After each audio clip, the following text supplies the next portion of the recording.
옛날 어느 마을에 한 노인이 살고 있었습니다. 그의 이름은 장씨였고 사람들은 그를 장인이라고 불렀습니다.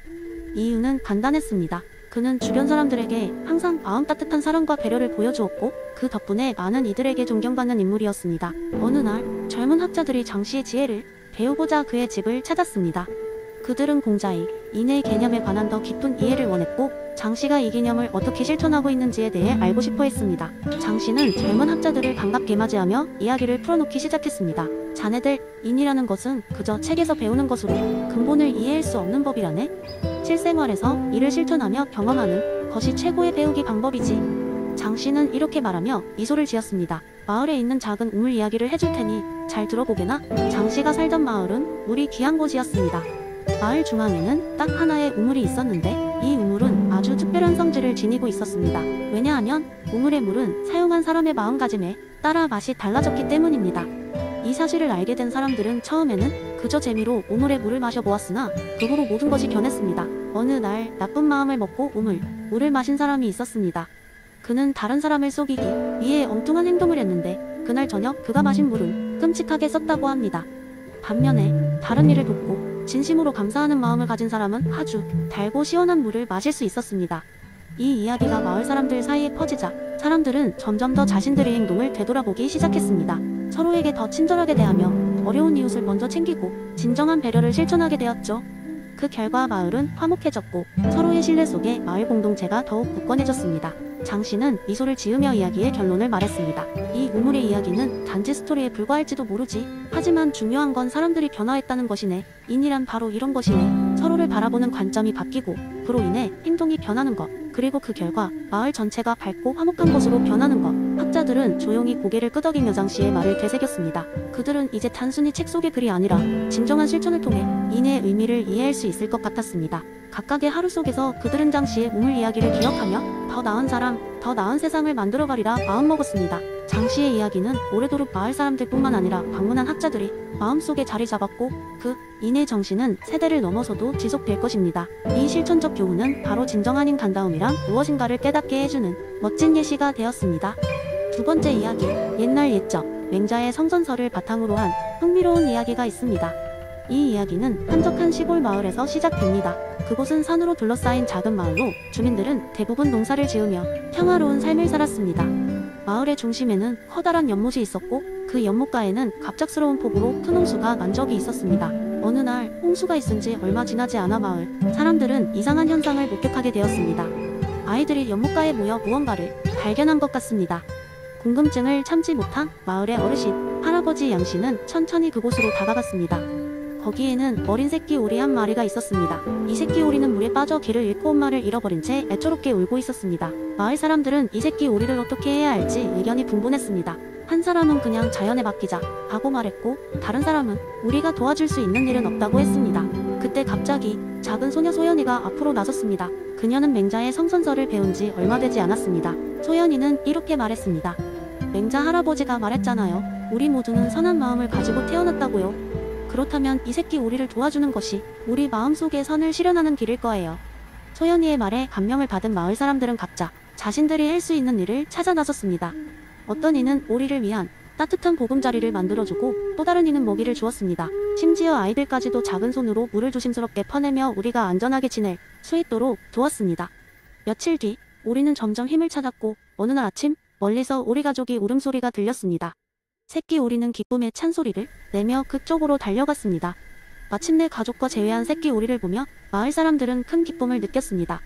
그들은 깨달았습니다. 비록 그것이 단지 작은 오리 한 마리에 관한 일이었지만 그 과정을 통해 자신들의 선한 본성이 발현되었음을 이 사건 이후로 마을 사람들은 매년 봄이 오면 아이들에게 그날의 일을 이야기했습니다.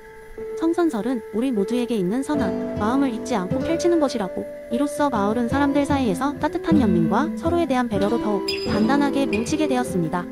그리고 그 연못은 이제 마을의 상징이 되었습니다. 그 연못은 마을 사람들에게 그리고 그들의 후손들에게 맹자의 성선설을 기억하고 실천하도록 계속해서 영감을 주는 존재로 남게 되었습니다. 이는 작은 행동이지만 그것이 어떻게 사람들 사이에 깊은 믿음과 사랑을 심어줄 수 있었는지를 보여주는 아름다운 이야기였습니다. 세 번째 이야기, 옛날 옛적 어느 산골 마을에 지성이라는 젊은 농부가 살고 있었습니다. 그는 마을에서 제일 부지런한 사람이었습니다.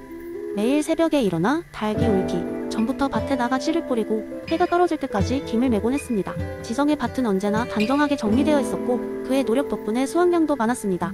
어느 날 지성은 산속을 걷다가 우연히 혼자 늙고 헝클어진 옷차림의 노인을 만났습니다. 노인은 한눈에 봐도 매우 지혜로워 보였고 지성은 그에게 다가가 인사를 했습니다. 노인은 자리에 앉아 지성을 향해 미소를 지으며 말했습니다. 젊은이, 무엇을 그리 서둘러 가고 있는가? 지성은 무릎을 꿇고 한숨을 내쉬며 대답했습니다. 언제나 농부는 바쁩니다. 해야 할 일이 많지요. 수확을 늘리려면 더 많은 일을 해야 합니다. 노인은 고개를 끄덕이며 말했다. 하지만 모든 일이 그렇듯 중요한 것은 자연이 흐름을 따르는 게 아닐까 생각해보지 않았는가? 우위자연에 대해 들어본 적이 있는가? 지성은 고개를 갸웃거리며 대답했습니다. 우위자연이라니요? 들어본 적은 있지만 무슨 뜻인지 정확히는 모르겠습니다. 노인은 차분하게 설명하기 시작했습니다. 우위자연이란 억지로 무언가를 하지 않고 자연의 흐름에 따라 살아가는 것을 의미하네. 예를 들어 너의 밭이 지금처럼 자연스럽게 자랄 수 있도록 그냥 두면 더 좋지 않을까? 지성은 그 말을 듣고 고민에 빠졌습니다. 그는 언제나 최대한의 노력을 기울이는 것이 최선이라고 믿고 있었습니다. 그러나 노인의 말도 일리가 있어 보였습니다.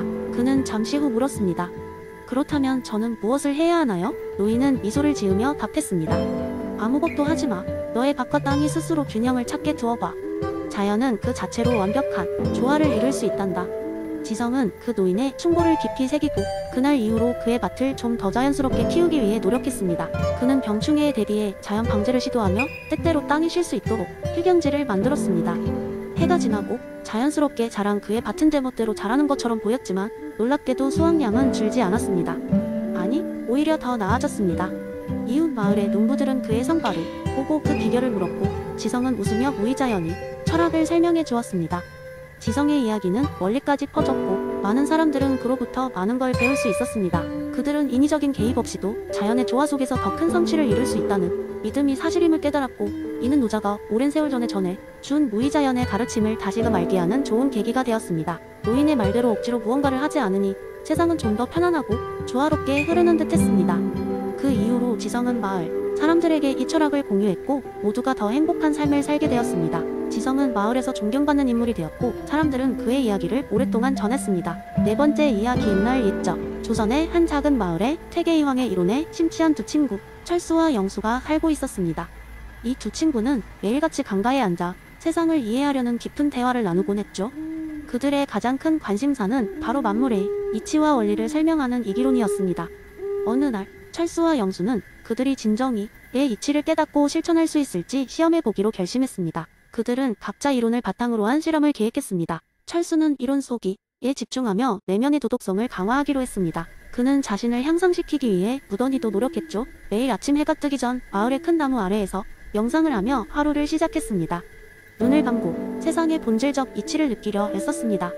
사람들과의 대화에서도 항상 도덕적인 가르침과 이치를 중시하며 사람들에게 친절하게 대하려 노력했습니다. 물론 때로는 자신의 감정이 그와 반대로 움직이려고 할 때도 있었지만 철수는 늘 자신의 도덕성을 수양하며 이런 순간들을 극복하려 했습니다.